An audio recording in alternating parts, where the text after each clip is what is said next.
नमस्कार।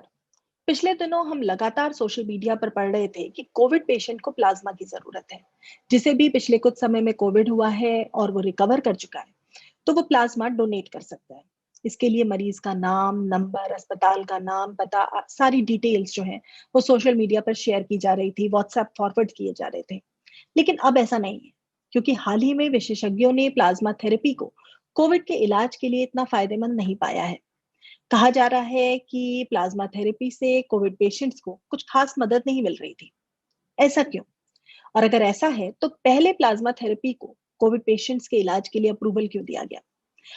ये plasma therapy होती क्या है, कैसे की जाती है और किन बीमारियों में मददगार साबित होती है? इस थेरेपी के बारे में सब कुछ जानते हैं डॉक्टर विशाल राव जी से। आप centre of academics and research और health care global cancer centre के डीन हैं। आइए उन्हें साइंस कॉल लगाते हैं।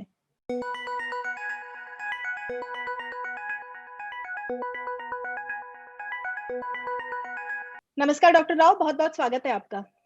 नमस्ते नेहा जी। वैसे तो पिछले दिनों बहुत सारे ऐसे हम सुन रहे थे केसेस जिसमें प्लाज्मा थेरेपी को कोविड-19 के लिए काफी इफेक्टिव माना जा रहा था इसके इलाज के लिए। और लेकिन बाद में इसे डिसकंटिन्यू कर दिया गया। तो ये सब हम समझे कि इसे क्यों डिसकंटिन्यू कर दिया गया, उससे पहले अगर दर्शकों को आप ये बता सकें कि प्लाज्मा थेरेपी एक्चुअली क्या है? क्या मतलब है इसका? देखिए, plasma therapy mainly is a passive immunity therapy, जहां पे ब्लड में दो तरह के कंपोनेंट होते हैं। एक तो सेल्स होता है, दूसरा होता है वाटर कंपोनेंट। ये जो वाटर कंपोनेंट होता है उसको हम प्लाज्मा बुलाते हैं। और ये प्लाज्मा में इसको हम कन्वालेसेंट प्लाज्मा थेरेपी बोलते हैं, यानी कि जिन पेशेंट्स में रिकवरी हो रहा है उन पेशेंट्स के एंटीबॉडीज को अगर यूज किया जा सकता है तो वो दूसरे पेशेंट को दिया जा सकता है। अभी टिपिकली ये जो प्लाज्मा थेरेपी है 100 साल से यूज किया हुआ थेरेपी है, जिसको डब्ल्यूएचओ ने बहुत पहले अप्रूव किया था। जी। क्योंकि पैंडेमिक टाइम में जबकि हमारे पास कोई ट्रीटमेंट नहीं होता, एटलीस्ट हम लोग एंटीबॉडीज किसी दूसरे पेशेंट जो क्योर हुआ रहता है उसका एंटीबॉडीज लेके हम जो पेशेंट रिकवर नहीं हो रहा है उसको दे पाए। ओके। ये एक सिंपल सारा थेरेपी होता है पैसिव इम्यूनिटी देने के लिए, एक पेशेंट का इम्यूनिटी लेके दूसरे को देने के लिए। और एक मेकशिफ्ट थेरेपी होता है, ना कि एक फाइनल थेरेपी होता है इस समय में। जी, ये प्रोसीजर क्या होता है, कैसे किया जाता है? इसको हम एफेरेसिस के तौर पे करते हैं, जहां पे हमारे ब्लड बैंक के जो एक्सपर्ट होते हैं वो एफेरेसिस मशीन लेके ब्लड को निकाल के वो एक सेंट्रीफ्यूज मशीन में डाला जाता है, जिसको एफेरेसिस मशीन बोला जाता है, जिसमें से ब्लड को सेपरेट करके वापस आपके शरीर में भेजा जाता है। और जो सिर्फ प्लाज्मा रहता है उसको वो पैकेट में स्टोर किया जाता है, जिसमें एंटीबॉडीज रहते हैं। ओके।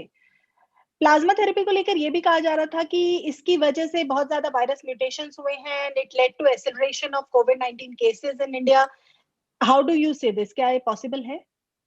तो ये सारे थियरीज थे क्योंकि जो पब्लिश हुए लिटरेचर थे उसमें मेन तौर पे क्या बोला गया कि इम्यूनो कॉम्प्रोमाइज लोगों में म्यूटेशंस हो सकता है with regarding to this. But यही थियरी तो हर ट्रीटमेंट हो रहा था, क्योंकि ये म्यूटेशन जो वायरस कर रहा था अभी फिलहाल इंडिया में वो 25,000 म्यूटेशन ऑलरेडी कर चुका है, जिसमें से 8,000 न्यू वेरिएंट है।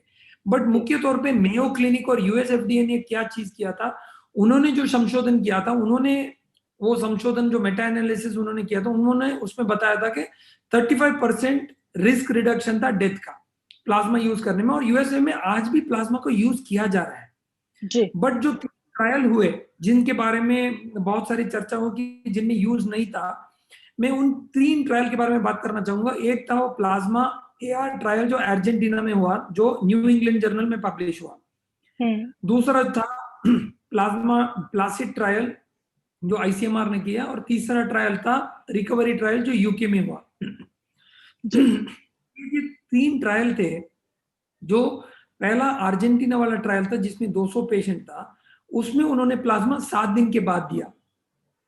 जो एंटीबॉडी जो प्लासिड ट्रायल था जो आईसीएमआर का था, उन्होंने उसमें 70% से ज्यादा लोगों में एंटीबॉडी ज्यादा था ही नहीं, जिसके कारण ना बिना एंटीबॉडी के अगर आपको प्लाज्मा देना है तो वो पानी देने के बराबर था। और तीसरा था जो रिकवरी ट्रायल था जो यूके में हुआ, जिसमें भी वो उन्होंने 7 दिन के बाद ही प्लाज्मा दिया था पेशेंट्स को। अब ये जो मेयो का जो संशोधन हुआ, उन्होंने उसमें क्लियरली बताया कि 3 दिन के पहले अगर हम प्लाज्मा यूज करेंगे तो उससे मैक्सिमम बेनिफिट का संभावना है। बट अब वो जो है ये रेगुलेटरी बॉडीज के ऊपर है, क्योंकि फाइनली सब लोग जनहित के लिए सोच रहे हैं। बट इसमें थोड़ा सा डिबेट है कि कुछ लोग बोल रहे हैं कि वर्क करता है, कुछ लोग बोल रहे हैं कि नहीं करता है। बट मुख्य तौर पे ये समझना जरूरी है कि आज डॉक्टर सुबह रात किसके लिए काम कर रहा है? पेशेंट को जान बचाने के लिए। अगर आप डॉक्टर के पास कोई अस्त्र शस्त्र ना छोड़े और उसको बोले कि आप पेशेंट के बाजू में खड़े रहो और उसको बताओ कि आपके पास कोई ट्रीटमेंट नहीं है, तो नेचुरली डॉक्टर अपने आप को निहत्ता समझेगा वहां पे, क्योंकि वो करेगा क्या पेशेंट के सामने बैठ के, जबकि आप बोले कि बेड शॉर्टेज है, ऑक्सीजन कम में है, रेमडेसिविर काम नहीं करता, प्लाज्मा यूजफुल नहीं है, आइवरमेक्टिन का एविडेंस। तो इस समय में बहुत ही मुश्किल हो रहा है डॉक्टर्स को ये समय में अपनी पेशेंट्स की जान बचाने के लिए, और कोशिश जारी है। तो इस समय इसकी वजह से बहुत सारा चर्चा चल रहा है कि कैसे एविडेंस को बैलेंस कर पाए। बट उसके लिए आईसीएमआर और बहुत सारी सीनियर रेगुलेटरी बॉडीज उसके ऊपर काम कर रहे हैं। और हमारा मानना है कि फाइनली डॉक्टर्स का काम है जान बचाना, और रेगुलेटरी और गाइडलाइंस जो है हमको गाइड करेंगे, ताकि हम लोग जब ये गाइडलाइन सुन के हम लोग अपना काम कर पाए। प्लाज्मा थेरेपी से क्या इस ट्रीटमेंट से सरवाइव हुए हैं कोविड-19 इन्फेक्टेड पेशेंट, सर्वाइवल हुआ है उनका, और किसी तरह का साइड इफेक्ट देखा गया है क्या? आज तक, क्योंकि प्लाज्मा होता है पानी, दूसरा तरीका, तो ब्लड मैच अगर आप करेंगे तो इसमें कोई तरह का कॉम्प्लिकेशंस नहीं होता। 0.1 में एक ट्राली बोल के ट्रांसफ्यूजन रिलेटेड प्रॉब्लम होता है बोल के बताया गया। बट नहीं तो हमारे जो ओवरऑल कर्नाटक में जो प्लाज्मा कमेटी ने एनालाइज किया है, हमारे इसमें कोई तरह का ऐसा कॉम्प्लिकेशन दिखाई नहीं दिया है। बट इंपॉर्टेंट चीज ये है कि प्लाज्मा को हाई एंटीबॉडी टाइटर्स में देना चाहिए, और जितना हो सके 3 दिन के अंदर देना चाहिए, तब उसका इफेक्ट रहता है। और कि जो प्लाज्मा आपने दिया, प्लाज्मा डोनेशन कैंप्स वगैरह वो बनने शुरू हो गए थे बीच में कि प्लाज्मा डोनेशन बैंक्स बन रहे हैं और उसमें प्लाज्मा डोनेट किया जा रहा है। जिन लोगों ने उस दौर में प्लाज्मा डोनेट किया है और वो प्लाज्मा बैंक में रखा हुआ है, क्या उसका कोई यूज होगा या it is a waste now? अभी भी हमको प्लाज्मा का रिक्वेस्ट आता है, और हम लोगों ने जो जो यूएस के गाइडलाइंस है, जो इंटरनेशनल गाइडलाइंस है, उसको फॉलो करके, जो मैंने जैसे बोला हाई एंटीबॉडी टाइटर्स और विद इन 3 डेज, हम उसको बोल के पेशेंट्स जिनको ये कंसेंट दिया जाता है उनको दे रहे हैं, ताकि हमको पता चले कि ये लिमिटेड ट्रायल सेटिंग में under this particular circumstances it can still be used, it is not a prohibited thing. But ये है कि गाइडलाइंस में उसको सपोर्ट नहीं कर रहे हैं, क्योंकि इसके ऊपर इतना स्ट्रॉन्ग एविडेंस नहीं है। Okay, thank you so much doctor Vishal for joining. Thank you, नमस्कार।